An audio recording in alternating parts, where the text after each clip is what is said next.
Атаны келіп сатқан екен. Енді ол не істейді ол? Мына жерде машинада хакем қиын машина өтпейтін Сосын мектепке барғаннан кейін тротуарларды көріңіз. Тротуар жасайтын мен қазірде машина басына көрсетейін. Мен ат жағым ұялы соны көрдім. Сол ана Нұрболдан былай қарады. Нұрболдан ол тротуар былай енді жоқ тротуарды айттыңыз ғой мен айтты. Тротуарды бұл жерде ол мекеме жасамай кетті. Оны ақша алған жоқ.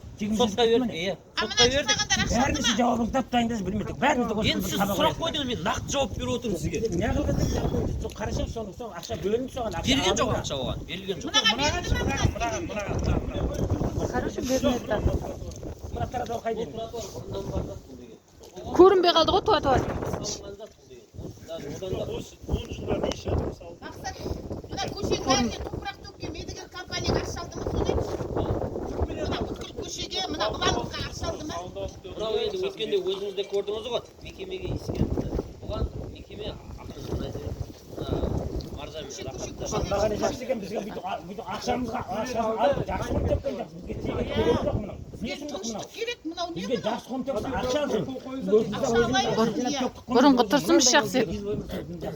Мына қарасаңыз, ана жерге барайын, бармай тұрсың сен бара. Қара, бармай тұрсың. Ол жерде толыққанда пайдасы не дейсің?